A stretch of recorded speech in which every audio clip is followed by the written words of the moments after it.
आओ बोलो thank you Jesus कि तूने अपने वचन को भेजा है और मैं कानों को खोलकर इसे सुनूंगा और सेम नहीं होऊंगा प्रभु यीशु मसीह के सामर्थी नाम में। स्वागत है खुदावंद की प्रेजेंस में। मेरा विश्वास है कि जब आप इसकी बेस बंद करो,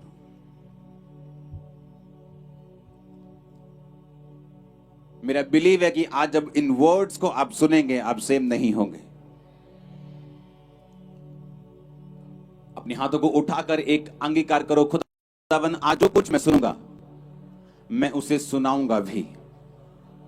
ऊंची आवाज में अंगीकार करो, अपनी आंखों को बंद करके अपने हाथों को उठा के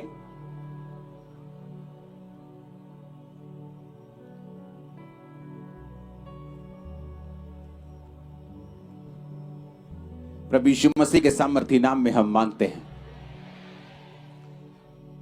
इस दुनिया में जो कुछ अभी हो रहा है आपने देखा है, जो इजराइल में हो रहा है, जो पूरे वर्ल्ड में हो रहा है, जो अभी आप कनाडा के साथ होते हुए देख रहे हैं। अब लाइफ ये दुनिया उस पॉइंट पे पहुंच चुकी है जहां कुछ भी सर्टन नहीं है, कुछ भी ऐसा नहीं है कि हाँ सब कुछ सही चलता रहेगा, सब कुछ उत्तम चलता रहेगा, सब कुछ अच्छा चलता रहेगा। कोई भी न्यूज कहीं से भी आ रही है। मेरी इन लॉ फैमिली जो थी, मेरे सास और ससुर दोनों इजराइल में थे जब युद्ध शुरू हुआ। शुरू होने से जस्ट 8 घंटे पहले उनकी फ्लाइट थी और वहां से जब वो निकले तो 6-8 घंटे में वहां पे जो लड़ाई शुरू हो गई और आज जब वो वापिस आए तो मैं आपको यही बात बताना चाहता हूं। इसको बंद करो और अपनी कैमराग्राफी अपने पास रखो जब तक वचन चलता है। अपने हाथों को उठा के हालेलुया बोलो एक बार।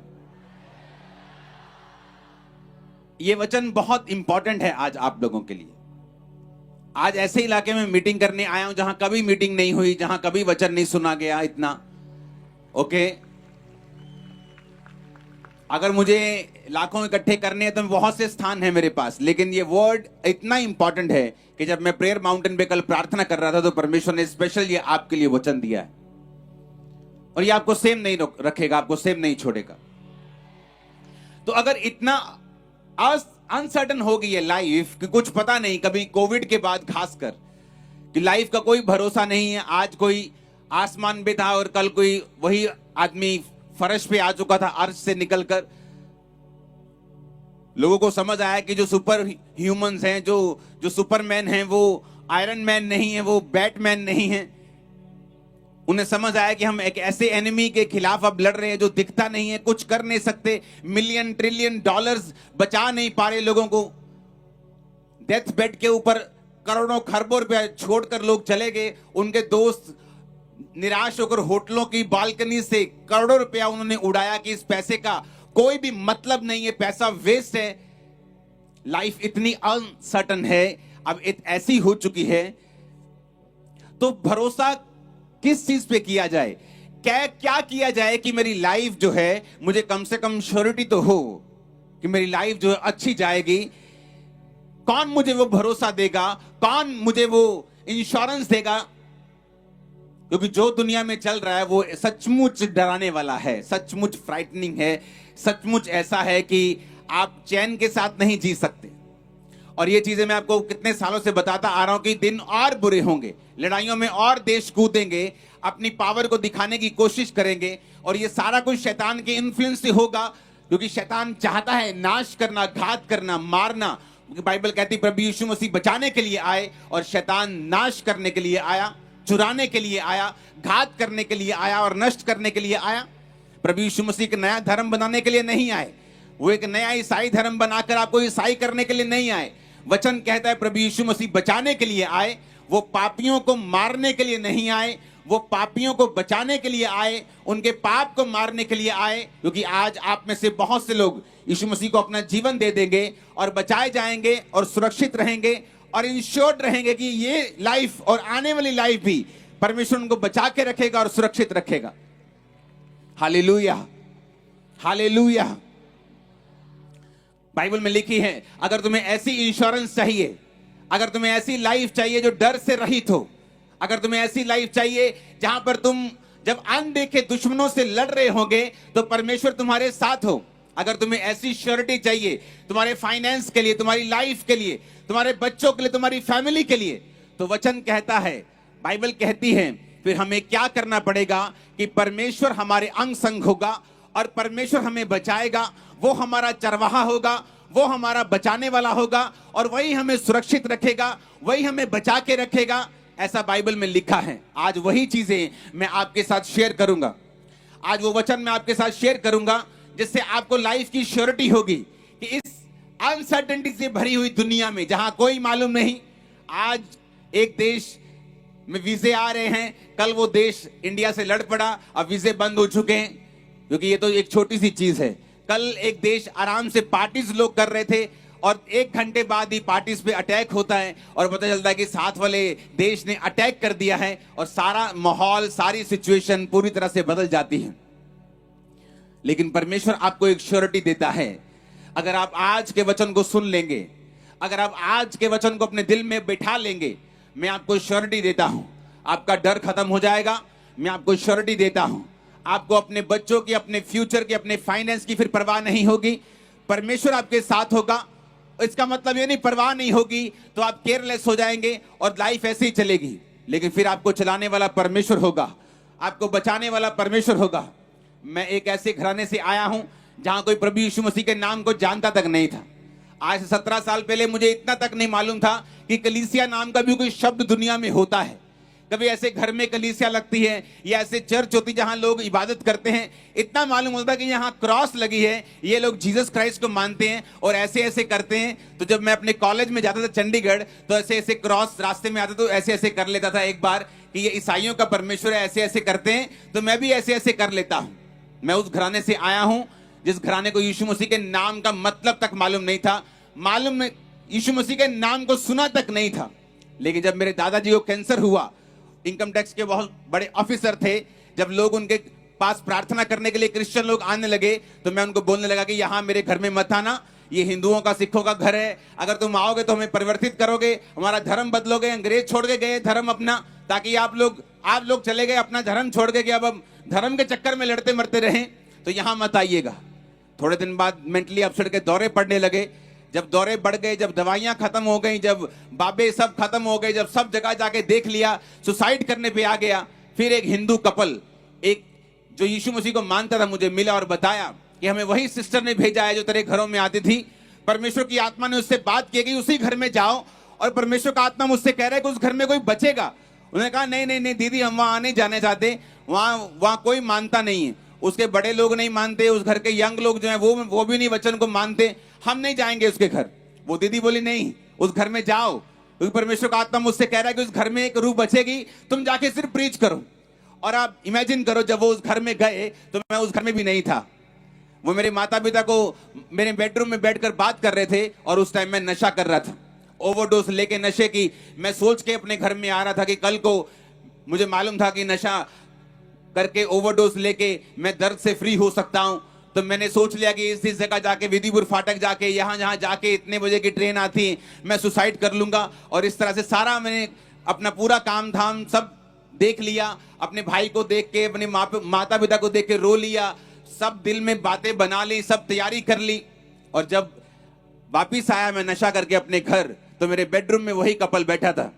तब मैं टूट चुका था, धर्म का सब भूल चुका था कि ऐसा ये धर्म है, वो धर्म है। अपनी लाइफ में सेल्फ सेंटर्ड हो चुका था, बीमारियों से फ्री नहीं हो रहा था, अटैक से फ्री नहीं हो रहा था, मेंटली अपसेट के दौरों से फ्री नहीं हो रहा था। तो तब वो व्यक्ति मुझे मिले और बताया कि प्रभु यीशु मसीह धर्म और जात को बदलने के लिए नहीं आए, वो जीवन को बदलने के लिए आए। उसे तेरी धर्म और जात से, तेरे रंग से, रूप से कोई लेना देना नहीं। अगर तू जीसस क्राइस्ट की ओर आएगा तो बाइबल कहती है वो तुझे बचाएगा, बाइबल कहती है वो पापियों के लिए आया।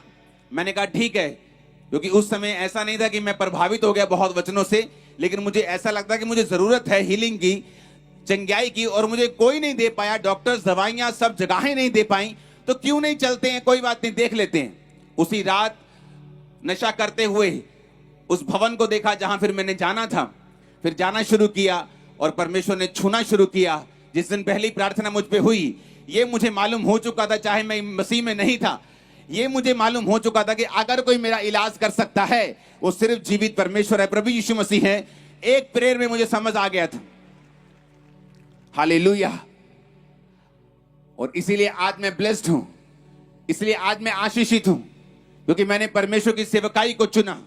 मैं चर्च से ऑफरिंग नहीं लेता हूं, मेरा एनजीओ मुझे तनख्वाह नहीं देता है, आज की ऑफरिंग मेरे पास नहीं आने वाली, लेकिन मैं अपनी प्रिंटिंग प्रेस है मेरी, जहां से मेरा घर चलता है। लेकिन मैं एक बात आपको बता सकता हूं, परमेश्वर की सेवा करना कभी भी व्यर्थ नहीं है। अगर आप आज क्रिश्चियन लोगों की हालत देखें, वो लोग जो परमेश्वर से दूर है उनकी भी हालत देखें, तो आपको तरस आता है उनकी हालत देखकर।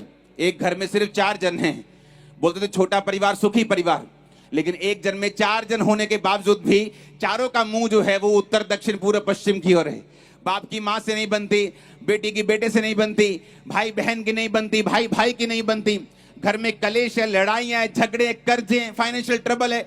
आपको क्या लगता है परमेश्वर ने आपको इसलिए बनाया कि आप बहुत सा संघर्ष करें? लाइफ इज ए स्ट्रगल इस सदी का सबसे बड़ा झूठ है।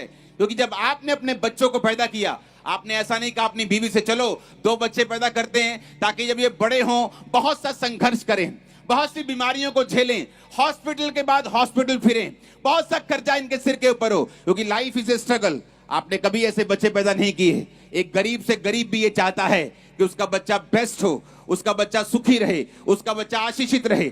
तो आपने कैसे सोच लिया कि परमेश्वर भी यही चाहता है कि आप संघर्ष करें, आप कर्जे में रहें, आप बीमारियों में रहें, आप डिप्रेस रहें? परमेश्वर ये नहीं चाहता। बाइबल कहती है परमेश्वर भला है। जब उसने पहले दिन बनाया, सूर्य को बनाया, उसने लाइट को बनाया, रोशनी को बनाया, उसके बाद आखिरी दिन मनुष्य को बनाया, सब कुछ बना के परमेश्वर ने कहा इट इज गुड, कि सब कुछ अच्छा है।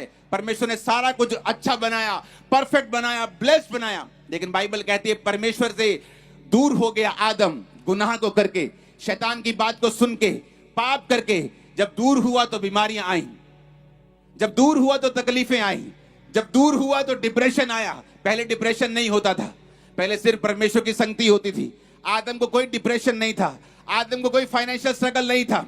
लेकिन बाइबल कहती है परमेश्वर से दूरी इस बात का रिजल्ट लेके आई कि वो लोग फिर डिप्रेशन में चले गए, फाइनेंशियल ट्रबल में चले गए। फिर परमेश्वर ने कहा तो अपने माथे के पसीने की रोटी खाया करेगा, मिट्टी में ही मिल जाएगा। ये पहले नहीं था। ये कर्ज सारे परमेश्वर से बाहर हैं।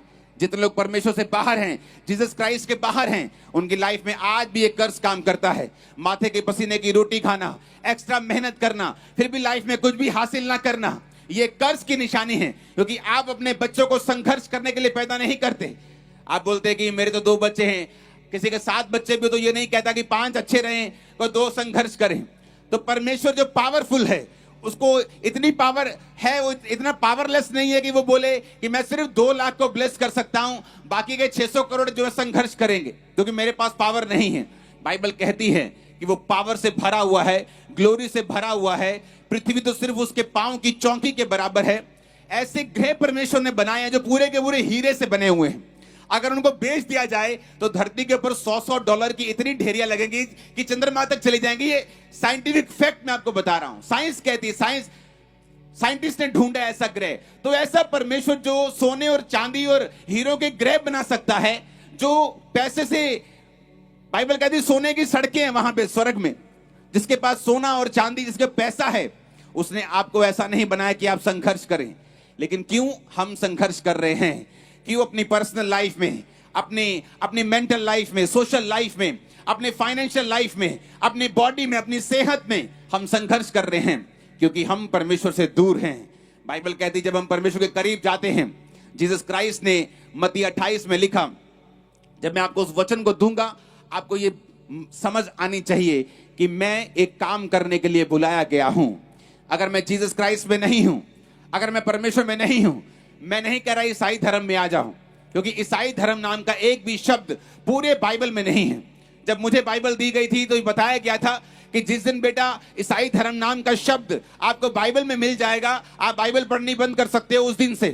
तो जब बाइबल मैंने पढ़ी, मैं कंप्यूटर इंजीनियर हूं, पढ़ा लिखा था, इंटरनेट मेरे पास था, उस जमाने में भी अमीर घराने से था, तो सब बाइबल पढ़ी, सब स्टडी को किया और देखा कि प्रभु यीशु मसीह किसी धर्म को, जात को बनाने के लिए आए नहीं, वो तो मुझे बचाने के लिए आए। जब वचन समझ आती है, आपको मालूम होता है जो कुछ मीडिया ने कहा, जो लोग आपने कानों कान सुना, ये सब चीजें ये झूठ हैं। इसलिए बाइबल कहती है जब तुम सच्चाई को जान जाओगे तो सच्चाई तुम्हें आजाद करेगी।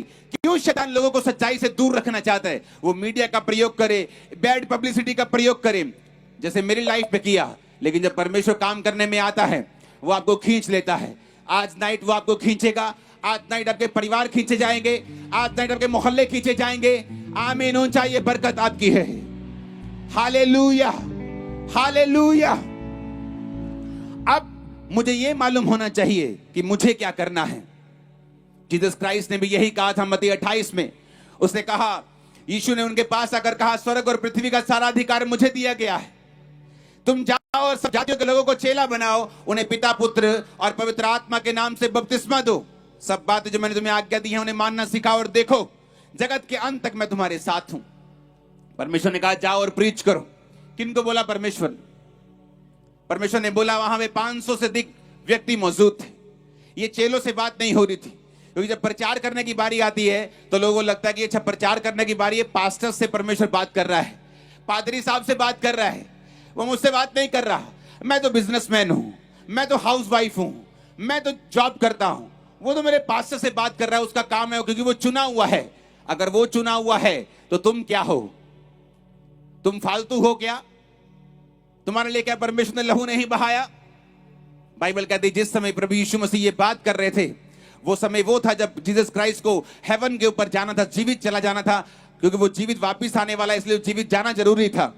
जब वो जीवित जाने वाला था तो परमेश्वर बोल के गए थे कि अब तुम लोग जाओ और प्रीच करो और सब जातियों के लोगों को चेला बनाओ। जो बातें मैंने तुम्हें बोली उन्हें मानना सिखाओ, देखो जगत के अंत तक मैं तुम्हारे साथ हूं। तो ये किसको कहा? सारी पब्लिक को। वहां में बच्चे भी थे, बुजुर्ग भी थे, प्रेरित भी थे, पास्टर्स भी थे, फ्यूचर के सब लोग वहां पे मौजूद थे। लेडीज भी थी। जो लोग बोलते लेडीज प्रचार नहीं कर सकती, सबसे बड़ा झूठ है शैतान का। रीजन, कारण यह है क्योंकि हाफ लेडीज हैं, हाफ बहनें हैं।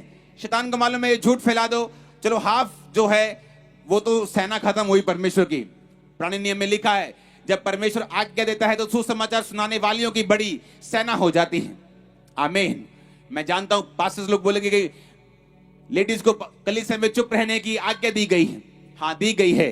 जब वहां पे एक प्रेरित खड़ा है, पास्टर खड़ा है, तो बाइबल कहती है उसे चुप रहने की आज्ञा इसलिए दी गई है कि वो अपने पति के खिलाफ कोई भी, किसी भी सेंस में कोई भी बात ना करे, ताकि कलीसिया में एक मन लोग रहें, ताकि कलीसिया में कोई भी कंफ्यूजन ना रहे। लेकिन परमेश्वर ने उन्हें प्रीच करने से रोका नहीं है। इसलिए परमेश्वर ने मत्ती में कहा जाओ और प्रीच करो और लोगों को चेला बनाओ। किसको कहा? परमेश्वर ने। आपको कहा। किसको कहा? जो बपतिस्मा ले चुके हैं। अगर आप टीनेज हैं आपको कहा, आप हाउसवाइफ हैं आपको कहा, बिजनेसमैन है आपको कहा, जॉब करते हैं आपको कहा, पास्टर हैं, इवेंजलिस्ट हैं, टीचर हैं, प्रॉफिट हैं, उसने आपको कहा जाओ और प्रीच करो मेरे नाम में। लेकिन हुआ क्या? हम अपनी जॉब में बिजी हो गए। हुआ क्या? अपने बिजनेस में बिजी हो गए। हुआ क्या? पाप में बिजी हो गए, अपने बॉयफ्रेंड गर्लफ्रेंड में बिजी हो गए और हमने ये काम करना छोड़ दिया। इसीलिए लाइफ हमें सर्टन नहीं लगती, लाइफ हमें एक जैसी, एक लेवल पे नहीं लगती, हमें लाइफ ऊपर नीचे लगती है। Ups and down are the parts of life. ये सबसे बड़ा झूठ है। परमेश्वर ने आपको अप डाउन जाने के लिए नहीं बुलाया, उसने आपको एक जर्नी दी है जो बाइबल कहती है धर्मी का प्रकाश सूर्य के समान, जिसकी ज्योति दोपहर तक बढ़ती जाती है। तुम बढ़ते जाओगे। क्या सूर्य ऐसे ऐसे देखा? कभी नीचे, कभी ऊपर, कभी पीछे, कभी ऐसे। सूर्य एक जगह से निकलता है और जब तक लिखा परफेक्ट नहीं होता तब तक तुम्हारी ज्योति, जब तक परफेक्ट नहीं होती तुम बढ़ते जाओगे। ये वचन कहता है। वो अप्स एंड डाउन्स की बात नहीं करता। लेकिन अप एंड डाउन क्यों हो रहे हैं? आज क्रिश्चियन लोगों के घर में चले जाओ, अन्य जातियों और क्रिश्चियन लोगों के घर में कोई फर्क नहीं है। जिन बीमारियों में अन्य जातियां हैं उसी बीमारियों में क्रिश्चियन लोग हैं। जिन कर्जों से वो जूझ रहे हैं उन्हीं कर्जों में वो हैं, बल्कि उनकी बीमारियां और अधिक हैं। रीजन क्या? वो भूल गए परमेश्वर की पहली कमांड को। एक ऐसी कमांड जो सबसे इंपॉर्टेंट टाइम पे दी गई। जब आप अपने किसी माँ, अपने बाप को, अपने भाई को छोड़ने जाते हैं एयरपोर्ट पे, स्टेशन पे, तो कई बार जाते जाते वो बात करता है बड़ी इंपॉर्टेंट कि अच्छा जाते वक्त ये बात सुन ले, मैं कनाडा जा रहा हूं, अच्छा वो चाबी वहां पड़ी, ये इंपॉर्टेंट चीज, उससे पैसे, इंपॉर्टेंट चीजें आप बताते हो, फालतू की बातें नहीं करते क्योंकि आप जाने वाले हो। जीसस क्राइस्ट जो स्वर्ग पे जाने वाले थे तो फालतू बात नहीं कर रहे थे, वो वैसे भी नहीं करते थे, लेकिन अब जो बात की थी वो मोस्ट इंपॉर्टेंट थी। वो इसलिए थी ताकि तुम बचाए जाओ, तुम्हारे घराने बचाए जाएं, तुम्हारी लाइफ में इंश्योरेंस हो, सेफ्टी हो, बरकत हो। क्योंकि जब तुम सेवा करोगे, वचन में लिखा है, परमेश्वर ने कहा याजक लोग जब सेवा करेंगे मैं उन्हें बेस्ट दूंगा, मैं उन्हें बेस्ट आशीष दूंगा, बेस्ट पानी दूंगा, बेस्ट दाख दूंगा, बेस्ट तेल दूंगा, बेस्ट परिवार दूंगा, क्योंकि वो मेरी सेवा करते हैं। नया नियम में लिखा है जब आप जीसस क्राइस्ट की कुर्बानी को स्वीकार कर लेते हैं, वो आपका महायाजक बनता है और आप याजक बन जाते हैं, सेवक बन जाते हैं। आपकी बुलाहट और हो सकती है, आप एक डॉक्टर हो सकते हैं, लेकिन आपकी बुलाहट एक याजक की भी है। अपनी डॉक्टरी के पेशे को करते करते आपका काम है रूहों को बचाना। मेरा काम ही, मैं तो हूं ही प्रेरित, मैं तो हूं ही पास्टर, तो मेरा तो काम ही है रूहों को बचाना। मेरे तो बुलाहट ये है, मेरी पहली बुलाहट भी ये है, मेरी सेकंड बुलाहट भी ये है। आपकी पहली बुलाहट है रूहों को बचाना, हो सकता है आपकी सेकंड बुलाहट एक डॉक्टर की हो, एक वैद्य बनने की हो, एक नर्स की हो, एक जॉब मैन की हो, एक लेबर की भी हो सकती है, एक बिजनेसमैन की भी हो सकती है। लेकिन परमेश्वर ने अब हम सबको कहा है कि जाओ और रूहों को बचाओ, जाओ और सब जातियों को जाके चेला बनाओ। जब आप इस वचन को पढ़ते हैं जो अभी आपकी स्क्रीन के ऊपर आएगा, पहला कुरिन्थियों 9 उसकी 16 आयत को हम पढ़ेंगे। यदि मैं सुसमाचार सुनाऊं तो मेरे लिए कुछ घमंड की बात नहीं। परमेश्वर ने क्या कहा? परमेश्वर कहता है अगर तुम सुसमाचार सुनाओ तो कोई बहुत बड़ी बात नहीं है, क्योंकि तुम इसीलिए पैदा हुए हो। कोई तुम अनोखी बात नहीं कर रहे हो, कोई परमेश्वर के ऊपर एहसान नहीं कर रहे हो, क्योंकि इसमें कोई घमंड की बात नहीं। अगर तुम सुसमाचार सुनाओ, क्योंकि जब तुम सेवा करोगे उसकी बरकत तुम्हारे परिवारों पे आएगी। जब तुम सेवा करोगे तुम सुरक्षित रहोगे। परमेश्वर एनिमी के हाथ को रोक देगा, शैतान के हाथ को रोक देगा, बीमारी के हाथ को रोक देगा, कर्जे के हाथ को रोक देगा, तुम्हारी लाइफ के ऊपर वो आने नहीं देगा। तो पौलुस कहता अगर मैं सेवा करूं, प्रीच करूं, तो कोई घमंड की बात नहीं है, क्योंकि ये मेरी बरकत का कारण है, ये मेरी श्योरिटी है, मेरी इंश्योरेंस है। गाड़ी चलती है रोड के ऊपर, जब इंश्योरेंस नहीं होती गाड़ी की तो ऐसा थोड़ी गाड़ी रुक जाती है या गाड़ी का इंजन खत्म हो जाता है या गाड़ी कहती मैं चलूंगी नहीं। गाड़ी चलती रहती है। हो सके 10 साल एक्सीडेंट ना हो, लेकिन जिस दिन एक्सीडेंट हो गया तो इंश्योरेंस वाले कुछ नहीं देते, क्योंकि उसकी इंश्योरेंस नहीं, आपको पल्ले से खर्चना पड़ता है। लेकिन जब गाड़ी की इंश्योरेंस होती है, वो थोड़ी बहुत ठुक जाए, लग जाए, तो इंश्योरेंस कंपनी उसे पे करती है। उसी तरह से है जो लोग सेवा नहीं करते। ऐसा नहीं कि आज ही मर जाएंगे वो, लेकिन आप इंश्योर्ड नहीं है। कल को आपने बहुत सी लोगों की गवाहियां सुनी होंगी कि सन फलाने फलाने में मैं बहुत अमीर था, लेकिन उसके बाद कुछ ऐसा हुआ। कोविड के टाइम में आपने टेस्टिमनी सुनी होंगी लोगों की कि मैं कोविड के टाइम से पहले हमारा बिजनेस बहुत फलवंत था, लेकिन उसके बाद एकदम से मैं रोड पे आ गया, एकदम से बिजनेस बंद हो गया, अब मैं संघर्ष कर रहा हूं। ऐसा उन लोगों के साथ होता है जिनकी लाइफ में परमेश्वर नहीं है। अगर परमेश्वर आपकी लाइफ में है, वो आपको श्योरिटी देगा कि अगर शैतान आपकी लाइफ के ऊपर अटैक करता है तो आप थोड़े दिनों के बाद नीचे नहीं बल्कि और ऊपर होंगे जहां उसने अटैक किया था, और फलवंत होंगे, और ब्लेस्ड होंगे, और आशीषित होंगे। आमीन। ऊंचा तो ये बरकत आपकी है चर्च। हालेलुया। ऊंची आवाज में हालेलुया बोलो जरा। तो पौलुस कहता है यदि मैं सुसमाचार सुनाऊं तो मेरे लिए कुछ घमंड की बात नहीं, क्योंकि ये तो मेरे लिए अवश्य है। अवश्य क्यों है? बिकॉज ये जीसस की कमांड है। तुम जीसस की कमांड को तोड़कर जीसस से हीलिंग मांग रहे आ रहे हो, अपने पादरियों को तंग कर रहे हो। जीसस की कमांड को तोड़कर तुम जीसस से अपनी हीलिंग को, अपने डिलीवरेंस को, अपने कर्जे से माफी दे दे, खुदावंद मुझे छुड़ा, मेरा वीजा आ जाए। आप जीसस की कमांड को एक तरफ से तोड़ रहे हो और दूसरी तरफ उसी जीसस से मांग रहे हो। और उसी जीसस के वचन में लिखा है कि जब तुम मेरे नाम के लिए, मेरे नाम से मेरी महिमा के लिए मांगोगे तो मैं तुम्हें दूंगा। मेरे नाम से मेरे पिता से मांगोगे तो मेरा पिता तुम्हें देगा। उसका नाम का मतलब है, यूनानी भाषा में बाइबल लिखी गई है, नाम का मतलब है अनोमा। अनोमा का मतलब है चरित्र, कैरेक्टर। कि जब तुम मेरे कैरेक्टर में से होकर, क्या कैरेक्टर है जीसस का? उसने कहा जाओ और प्रीच करो, जाओ और प्रीच करो, पिता का काम करो। मेरी, जीसस ने कहा था चेलों को मेरी रोटी ये है कि मैं खुदावंद का काम करूं। कहता मेरे कैरेक्टर में से होकर जब तुम खुदा से मांगोगे कि परमेश्वर मैं तेरे नाम का प्रीच कर रहा हूं, मुझे फाइनेंस चाहिए, मुझे पैसा चाहिए, आज इस संडे मैं 10 लोगों को चर्च में लेके जाना चाहता हूं, मेरा इंतजाम कर। थोड़े से शुरुआत करते हैं आप, अगर है तो परमेश्वर को और बढ़ाता है। आप जब परमेश्वर की महिमा के लिए मांगना शुरू करते हैं कि परमेश्वर मेरी टांग के दर्द को ठीक कर ताकि मैं तेरी टेस्टिमनी को दे सकूं, मेरी फाइनेंशियल हालत को ब्लेस कर ताकि मैं तेरी रूहों को बचा सकूं, आप खुदा की महिमा के लिए मांगते हैं, खुदा आपको देता है।